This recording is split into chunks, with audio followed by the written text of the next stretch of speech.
What up, my freaks? RuinousInsight here with part 73 of my Total Warhammer 3 Boris Ursus and Uragni's Zinoviev campaign.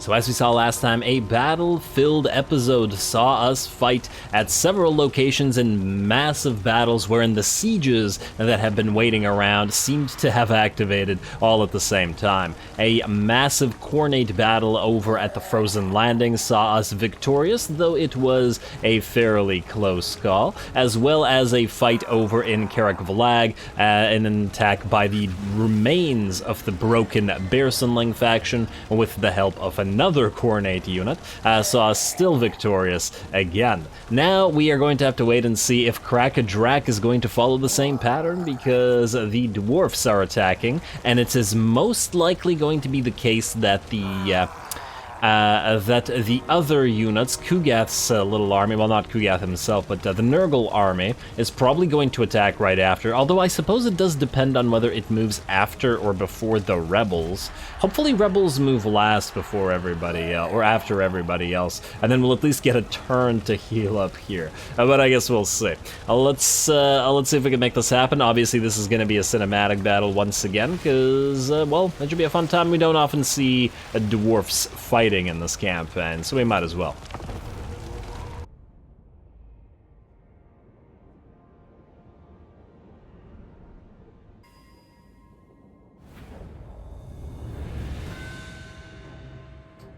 Alrighty, time for a siege. Now, the dwarf army, I would say, is not crazy concerning in the types of units that they brought, because it's largely made out of basics, i.e. dwarf warriors and quarrelers. Though, to be fair, dwarven basic units are quite good for their cost, and or at the very least for their tier. Yes, they're technically tier 1, but they're fairly strong tier 1s at that. Now, in terms of our setup, let's just check out what we've got going over here. 3 units of Kossars over on this side, as few as I felt necessary to hold the walls, as well as to have all the towers activated, plus all of our cavalry are on this side. The idea being, get the cavalry over to this side as fast as possible once these guys are all dead. Obviously, the Kossovite dervishes are going to do the standard thing wherein they are going to block all of these towers and hopefully allow our ranged units, plus our own towers, to rip those apart. Our actually good unit of cavalry, the Winged Lancers, are going to move around the towers with the hopes of charging all of these quarrelers here in the back, and while preventing them from firing, but also actually dishing out some damage, which, to be fair, the Kossovite dervishes are not going to. Alright, come on, Winged Lancers. We're almost there. And here we go, time for some dwarf bowling.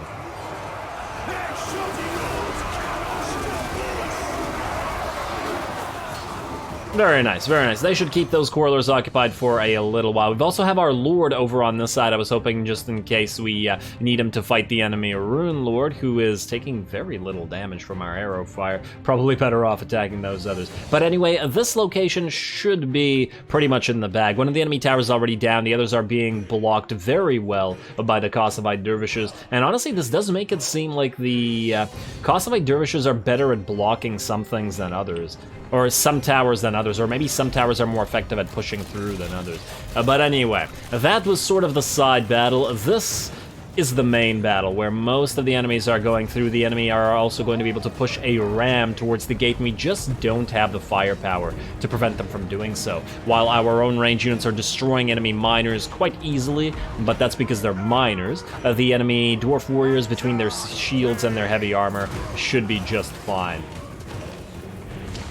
And we'll have to fight them in the interior of the city, most likely. Not that there's a crazy amount of them here. Interestingly enough, the enemy have already put 2 breaches in our walls, and I was about to talk about this earlier. The most dangerous foes that the enemy has is by far these 3 units of grudge throwers. Much scarier than anything else on the field, though, you know, quarrelers are great, don't get me wrong, they really are.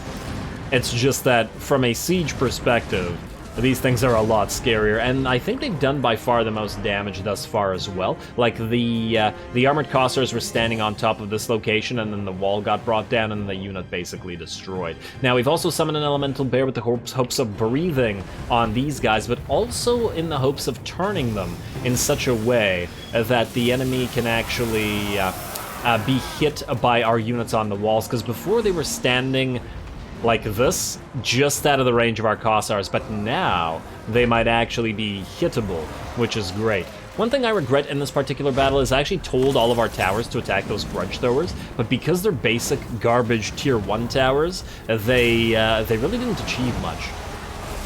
In that they've been firing basically since the start of the battle 2.4 minutes straight, and I don't think the enemies have lost a single model of those grudge throwers. So yeah, tier 1 towers, really quite trash at killing artillery, and probably should only be used for actually trying to kill enemy troops. Should have had them go for the quarrelers, who are currently being mauled by that elemental bear. Alrighty, now over here it looks like the enemy should be breaking through the gate already. In fact, they have already broken through the gate, and the dwarf warriors will be fighting some Zargard. I've also, for once, built a magic tower, the tier 4 2,000 point tower, to hopefully help with the guarding of this gate. But after this particular battle, I think I've learned that pretty definitively these towers are trash. They're absolute trash. 1, their accuracy is dismal. 2, even when they hit enemies like this directly, which is rare, it happens to like 1 out of 6 or 7 shots or something along those crazy lines, it kills maybe 10 units if we're lucky. And that's directly in the center of a massive blob. I.e., if it even slightly clips, the splash is really quite small, and then it won't kill that many. And the reason I'm saying this is because piercing towers, which I've been building, as you guys have noticed, throughout the campaign instead of these things, are just better in basically every way, minus the fact that they don't have a... see, that one missed and probably did nothing. Minus the fact that they don't have an arc, they're better in every single way, and if a piercing tower hits a running unit of dwarven warriors, it generally kills 5 to 10 of them in a single shot because of its own splash damage. So that's just about as good as the magic tower, except it also has much better accuracy, it is also much better against large targets, it is also much better against single targets. So, and it also costs 600 points cheaper. So really, if arc is the only thing that this thing has got going for it, at the cost of accuracy like this, really, really not worth building. I don't know what your guys' experience has been with those particular towers, but generally speaking, with the exception of Slaneshi towers, thus far anyway, I found the arcing towers to be pretty terrible. Slaneshi towers are obviously amazing, but obviously because they launch these really fast-moving arcing shards and are surprisingly highly accurate. But yeah, I've made the same complaint about the sort of arcing catapult towers in the Legion of Chaos, and they're similarly sort of hell cannon shots, and just don't do that much. Let's see, 1, 2, 3, 4. I don't know how many died there, but after so many shots, it feels not worth it, and honestly, it's kind of hard to tell with how many died to this and how many died to arrow fire to you. But oh well, keep doing it, towers. And get some nice piercing shots on you, that would be swell. That looked like about 4 or 5 went down. Oh, you're getting back up, actually. Alright, I really want to see a piercing tower fire at this, just to justify myself. And alright, here we go. Just waiting for 1 shot at least. Alrighty, 1, 2, 3. None have been hit here. Look at that. Look at all those units. That's 3, 4, 5, 6, 7, 8, 9, 10. If these guys don't get back up. I actually can't tell if they get back up. 11. Dropping. Well, yeah, as you can see, this is just as, if not more effective. Yeah, it looks like 11 units died to a single shot from Piercing Tower as the inaccurate magic tower, so I really don't feel the need. Anyway, the battle is actually just about over. The enemy are in very bad shape all over the place. A few more units trying to move in, and as we also saw while we were watching those tower units, the they refused to fight the Zargar. They just broke through and started to run into the middle of the city, and they've done the same thing over on this side as well. This unit and this unit, they just clambered over the walls, and then they got off the walls and then ran here, all the while taking shots to the back. This unit has shattered now, but it wasn't shattered before, similar to this unit. The AI really, really needs a reprogramming with regards to the way it behaves in sieges. And while this sort of strategy, just breaking through and into the center, might work for a few very fast-moving armies, like Slaneshi, for example, it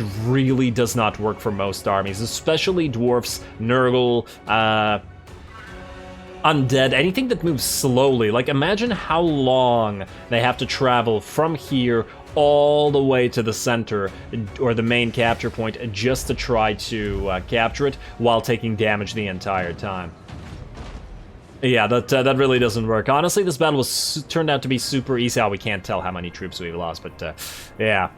Probably didn't need a cinematic battle. And yeah, a few of our units got somewhat beat up, but that was primarily to the grudge throwers that we were really unable to do anything against. I think maybe if I was to play this battle again, I would instead try to summon the elemental bear on top of the enemy catapults, or maybe even keep the winged lancers over on this side. The reason I didn't was I figured that A, we'd move them over from here to there quickly, but also because their primary amounts of enemy, or larger amounts of enemy units, were on this side, and thus I felt like, you know, the Quarrelers would just target the winged lancers and kill them all before they could do anything. I suppose we could have summoned the elemental bear on top of the Quarrelers and then charged with the winged lancers. Maybe that would have worked and gotten rid of those grudge throwers. But we obviously needed all the Kossovite dervishers on this side to deal with those towers. Anyway, nonetheless, and regardless of all that, the battle was easy and the battle is over. We're just going to speed it up as we try to capture and shoot as many of the remaining units as possible. Trying to make the army non-viable so they hopefully don't come back for another round. Not that I would expect them to win another round unless we are continuously getting sieged and we keep losing all of our stuff. Anyway, here we go. Should be a close victory. I was about to say Pyrrhic victory, but no, we didn't lose anywhere near enough units for this to be a Pyrrhic victory, and after the heal post-battle, I think we'll be just fine.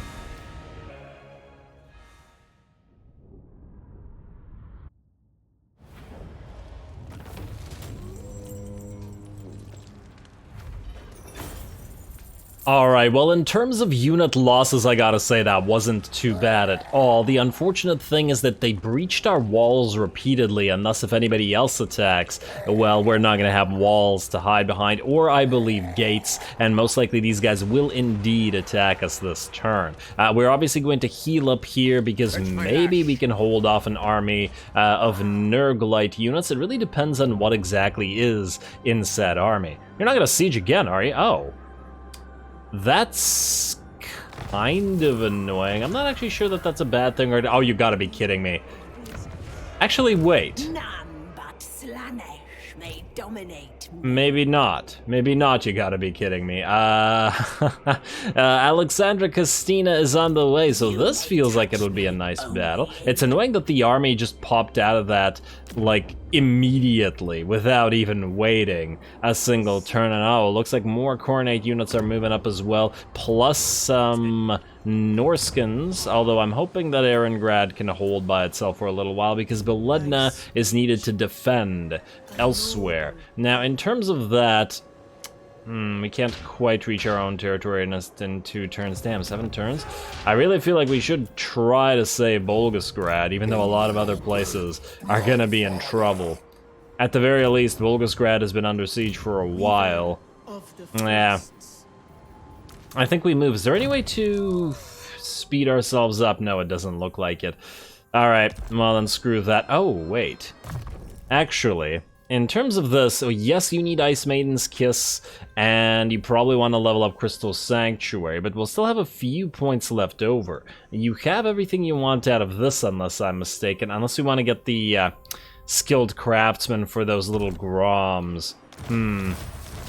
Okay, yeah, the ally mobilized against army, that's great. Trofim Svetsov has been killed in battle. Free Talisman of Endurance, Masya Zeglov, that was your guy that died. A Realm, a Faction Destroyed, Bearsunling, good. Crackadrak under Siege, we're well aware. Imminent Rebellion, the Giant Home Mountains is where? Oh, it's also Crackadrak. I'm still really shocked that these guys aren't fighting. It's very strange. But yeah, it's annoying that this will mean another turn of attrition. Yeesh. Oh well, what are you gonna do? Back to this. Beledna. The snow. I'm trying to figure out where we spent our points. I was thinking... I already have the Reassuring Presence, and maybe we want to get you 2 points in Lightning Strike, and then 2 points in Skilled Craftsman. Now, we don't want to skip Ice Maiden Skills, because it's a really good spell.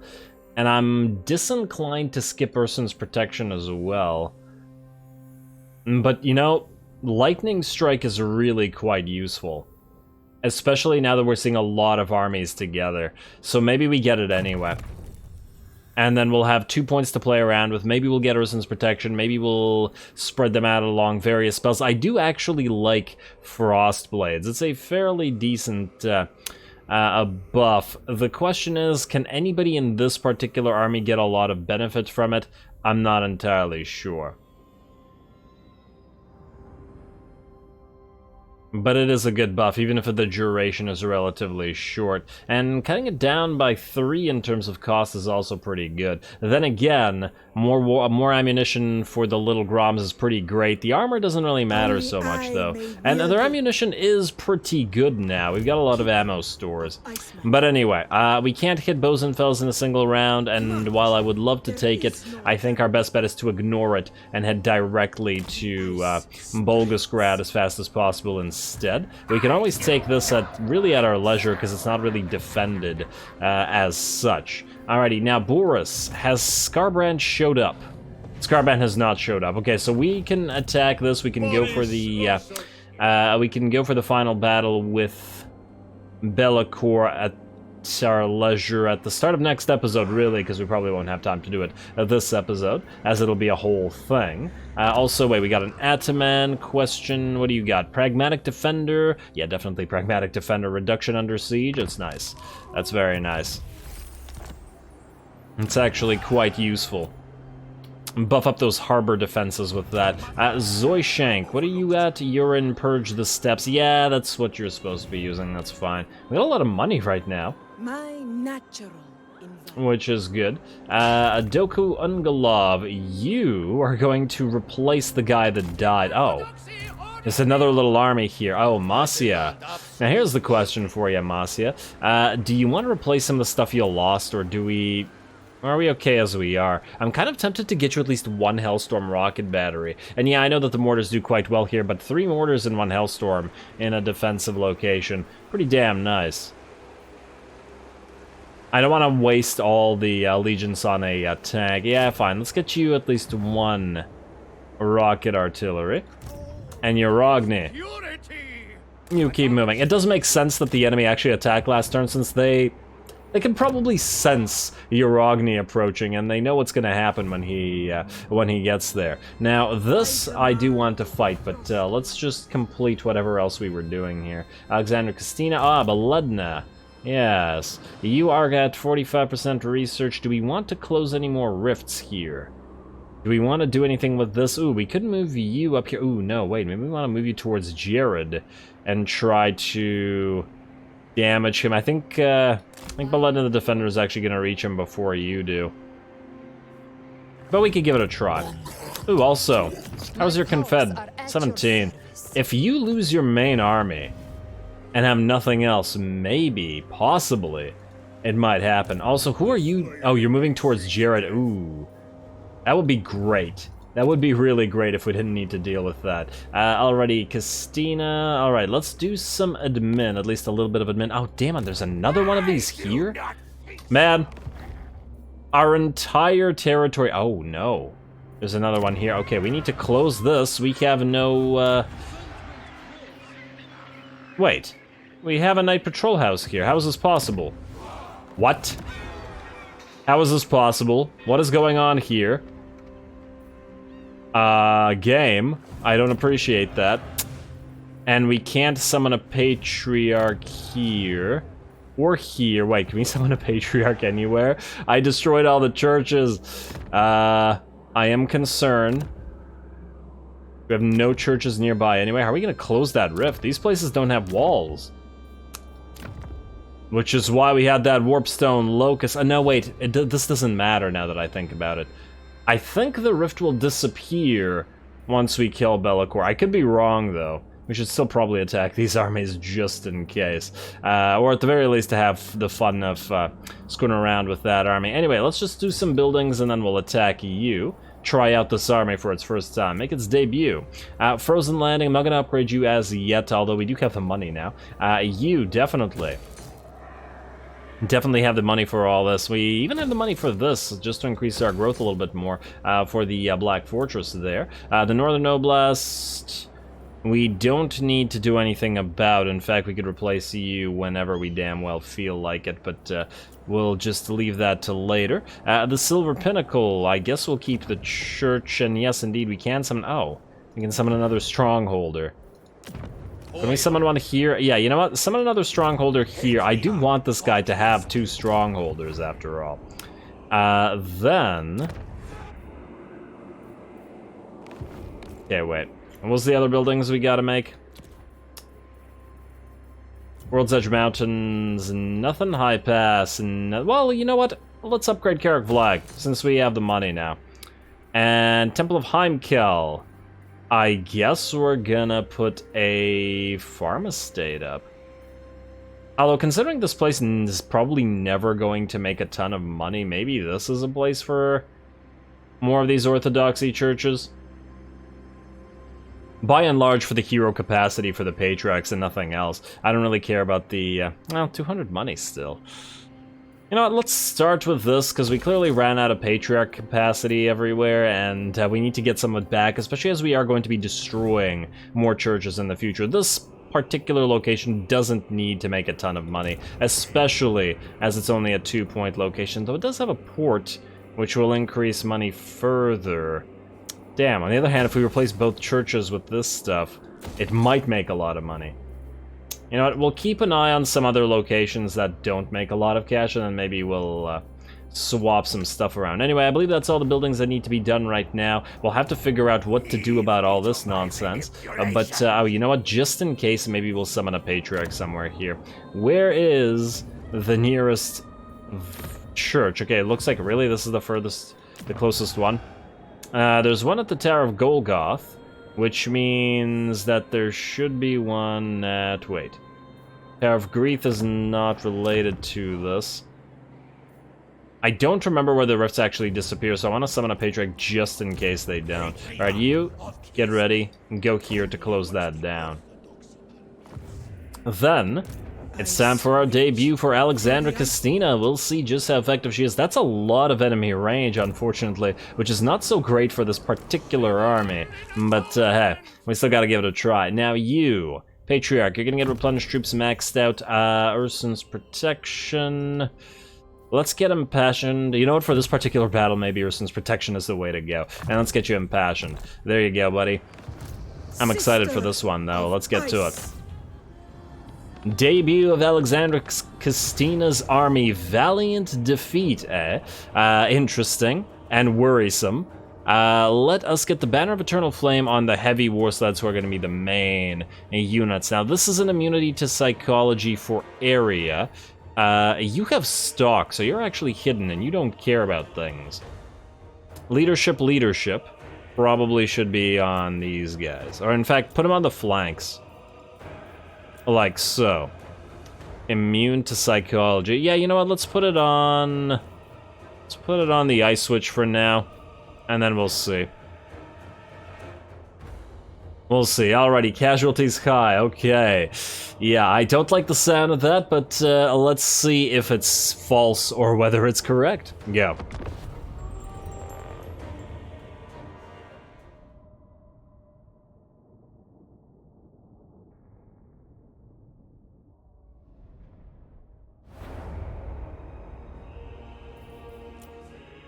Alrighty, exciting times. The debut of Alexandra Castina's army. 5 Little Groms to match 8, I believe, 8 or 9 Soul Grinder. I'm not going to count them. It's a lot. We can see them in the background. 1, 2, 3, 4, 5, 6, 7, 8. There might be a 9th in the woods. I don't remember. So we got to try to whittle them down with our little Groms before they get to us and before they get in range of their own ranged attacks. And now I've also buffed up our little Groms with that Gust of True Flight to increase their range, as we did deploy the little Groms as far back as possible and actually out of their own range. But this will allow them to fire on the enemy while they close and hopefully dish out the damage. Our two main targets, as you can see, are the two Nurgle Soul Grinders because they scare me the most in terms of their splash damage, although to be fair, they are a lot scarier against infantry, which we don't really have a lot of. We do have our Outriders with grenade launchers, which might still take quite a bit of damage to them. And speaking of the Outriders and grenade launchers, we're going to be keeping them in the woods here for now, at least until we can damage the enemy Soul Grinders sufficiently so that I'm not worried about them. But yeah, this is a fairly interesting army to debut against. Like, as far as elites go, it's probably one of the most elite armies we've generally faced. Even Boris doesn't face a lot of armies like this with this many of the highest tier type of units. So we'll see how we perform here. It's it should be no wonder that the auto-resolve was saying, this is extremely concerning and you might lose.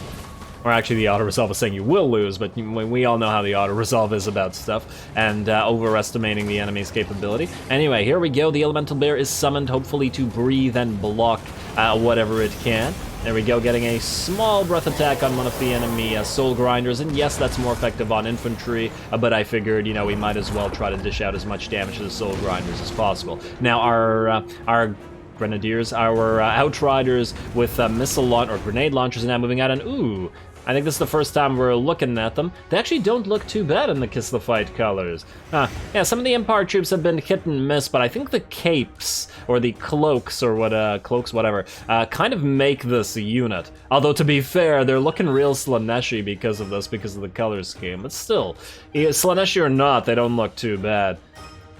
And the same thing should be happening on this, on this side. Here we go, as we have more of those Outriders with grenade launchers. I am worried about how much damage they might possibly take to the enemy Soul Grinders, but I'm also hoping that they can, you know, bounce back by dishing out a lot of damage to all the enemy infantry as they all try to continue charging our little ROMs.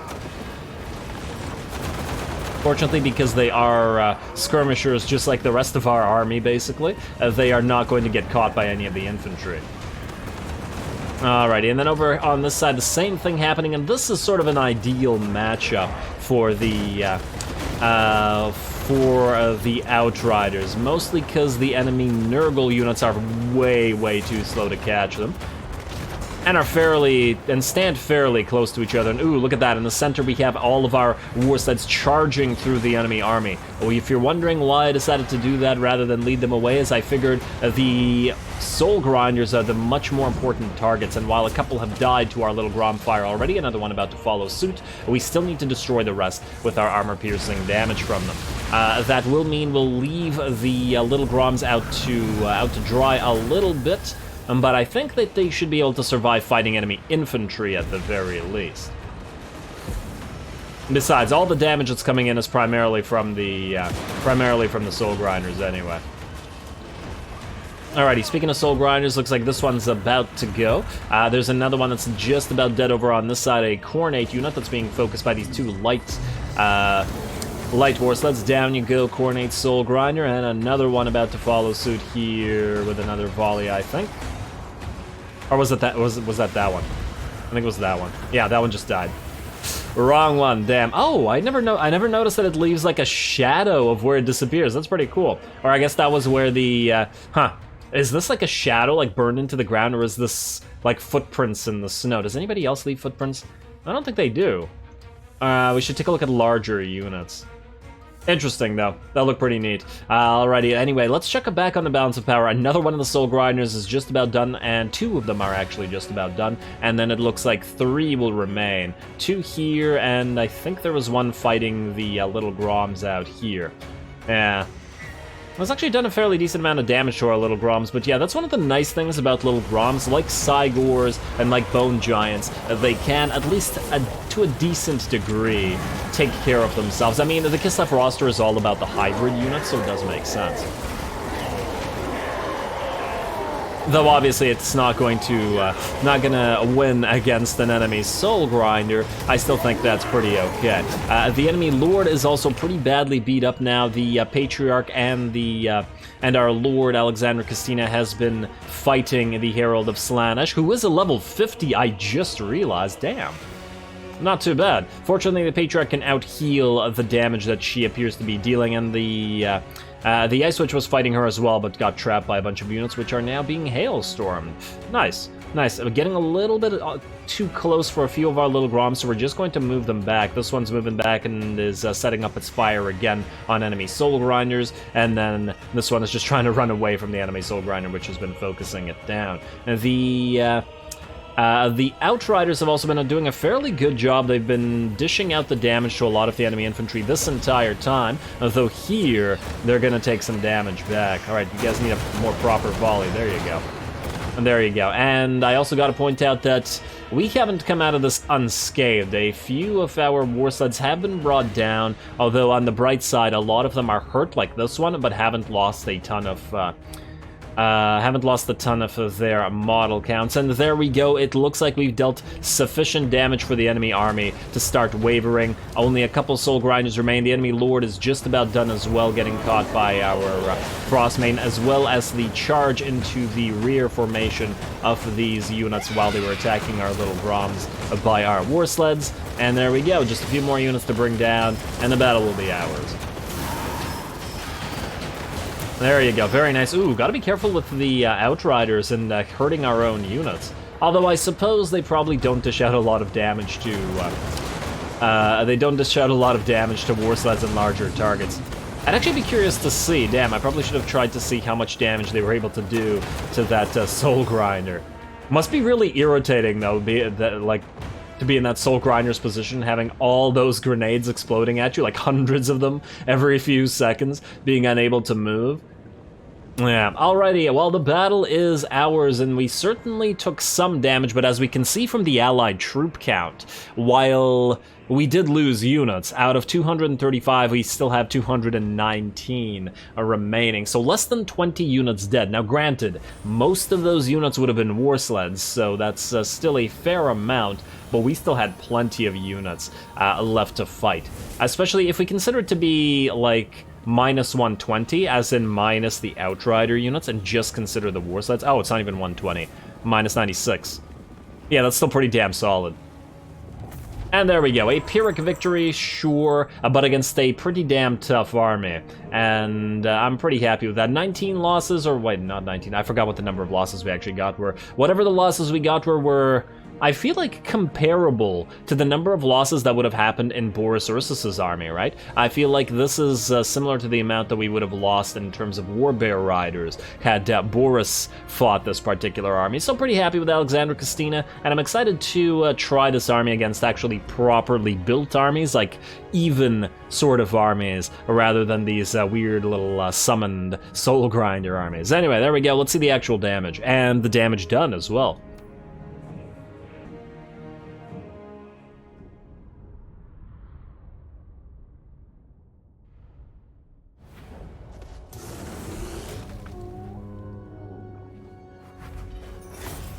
Well, it certainly didn't go as bad as the auto-resolve was thinking it would. Did it say valiant defeat or crushing defeat? I don't remember, but I do remember that it was saying the defeat it will be. That said, having fought this, I certainly learned something. Now, granted, this type of army here is an outlier. It's very unlikely that we'll be facing armies with 9 Soul Grinders in them. Very unlikely indeed. So, it isn't quite as good a measure of the performance. That said, Let's see, 10k is not too bad. I was thinking these guys might not have done as much damage as I would have liked, and by these guys I mean the Outriders, but they did pretty okay, firing into mobs. That said, I'm still kind of tempted to replace 2 of them with tanks, with steam tanks, because if there's one thing this army really does lack, it's it's a kind of anchoring point. Even 1 replacement would be really swell, and it is still something that is mobile and ranged, and that is something that we're trying to keep with this army. That said, it did perform reasonably well, so I'm still happy for it. Now, in terms of this, we will probably want to... Honestly, the replenishment does basically nothing for us here, so we're just going to pardon those captives. And down goes that army. Oh, does it slightly survive? Okay, fine, it slightly survives. Yes, trait gained, audacious. Alright, for your first battle and you're already audacious. Well, isn't that nice?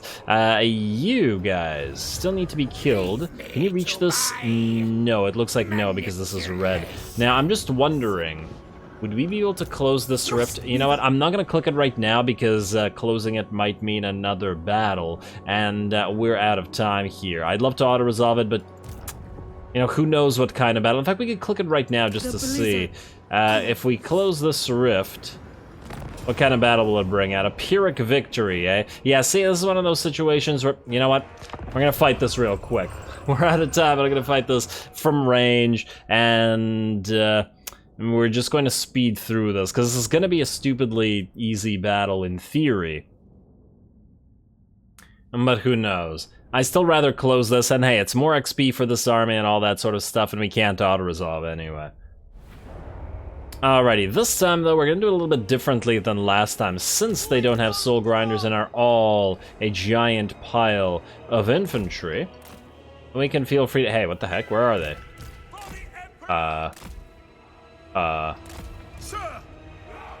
I'm pretty sure they should be visible, but apparently not. Alright, start deployment, it's fine. You guys, separate yourselves a little bit, but not too much. And the reasoning for that, at least in part, is I want to actually set up our war sleds and stuff in front of you like so. And you guys in front of them like so. We're gonna buff up their ranged capabilities. Well, actually, we probably want them to skirmish around. Nah, fine. Maybe not. Alright, let's do this. They'll skirmish. The enemy can't catch us unless I'm mistaken. And I guess you can still buff their ranged. It's not like you're visible. Alright, fine. Start deployment. Oh, wait. Let's tell you guys... We should probably group everybody up. Let's say group 1, group 2, group 3, group 4. Technically, there should be separate groups, but, you know, whatever. Start deployment, go. Then, I want you guys to all attack different units. You're probably gonna get a few spells at you, but whatever. Like so, like so, like...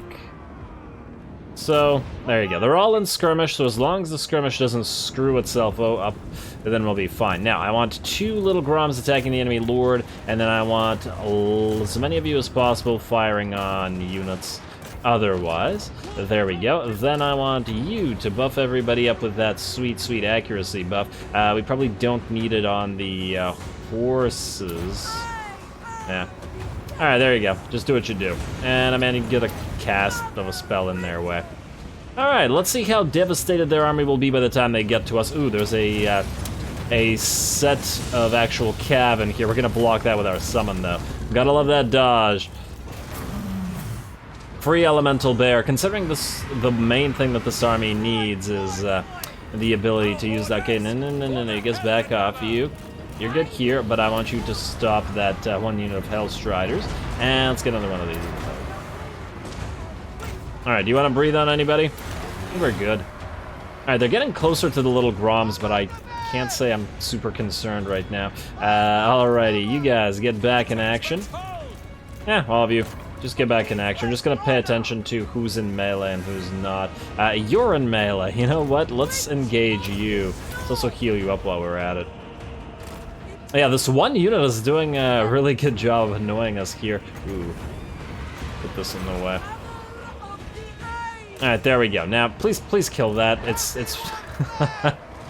I'm obviously not taking this battle seriously, but damn, that one cav unit is sure doing a lot of damage in terms of stopping a giant pile of our units. I guess that's the issue with skirmish. Well, okay, it's one of the many issues with skirmish. Also, shouldn't that lord be dead? Alright, fire on this man. Yeah, you guys are really moving too close together. You know what, I'm gonna manually control some of you at least. You might need another heal, but everybody else is fine. And ooh, looks like they've reached the little Groms. Looks like we're gonna have to do some fighting here. Alright, you go back here, protect the little Groms, I guess. You guys fire on that, and fire on that, and then turn skirmish mode back on. You're meleeing somewhere, but it's not gonna matter. Alright, everybody, keep doing this. Alright, little Groms, you should be firing on stuff, so let's do this, and oh damn, I just clicked the same ones repeatedly, didn't I? Eh, whatever. Not gonna make any difference. And maybe it's time to start meleeing. Alright, you know what, turn off skirmish mode, turn on melee, and attack. There we go, and they're dissipating now, perfect. As soon as we start to melee. Alrighty, little Groms, stop firing. And I want all of these single models in the center here so we can get some heals going. Yeah, you know what? Keep away from those other units. You guys, where's those heals? Right there. Alright, perfect. I guess everybody can go here just in case they want to get a few more heals, but that's super necessary. Alright, what was that Salyax? Okay, another 50 seconds. Feels like the enemy's probably going to move off the field by then. 20 seconds. Might be able to get one more going. There you go.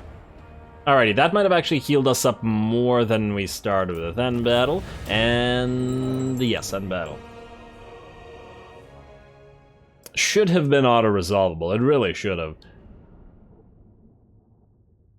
But yeah, when they don't bring too many of those ranged units, this army is just so obnoxious. Yeah, what I really want to try is this army against a Nurgle army, like a slow Nurgle army. And just to see whether they'd actually be able to reach us at all or not. You know what, 1k is probably not worth our time. Let's just get Salyak provides. And there we go, Rift is closed. Unfortunately, we can't move anymore, but we did get a decent amount of XP from all that. Alexandra Christina, that was a nice debut for you, and you're going to heal up to basically full over the next turn, kill these guys, and then start moving over here to deal with Alas, and another giant pile of soul grinders. Actually, if possible, man, we could go Draftmaster and Quartermaster right now, or we could get Skilled Craftsman and get that armor for the war sleds. Granted, only armor is not a huge upgrade, I gotta admit. And it's only 12. Although the light war sleds would benefit from this heavily, I still feel like perhaps Quartermaster might be the way to go. You know what? I think we still go for Quartermaster. 1, 2, 3. And yes, I'm aware that Immortality is up, so maybe let's go 2 and then 1 into Immortality. I'd like to get that Renowned and Feared. We're probably going to need to get you Lightning Strike as well. But otherwise, it was a pretty fun army, and I'm hoping to use it at least a little bit more. And next time, just judging by what happened here and the fact that there is nothing else left to do this turn, we're going to start the episode off by heading into the Rift, or heading into the Bridge of Shadows, or whatever the heck the thing is called, to get into the Forge of Souls, and kill Be'lakor, get the buff, and, well, continue our campaign afterwards. So stay tuned for that. Don't forget to leave a like and comment for your friendly neighborhood heretic. All glory to the algorithm. And thanks for watching.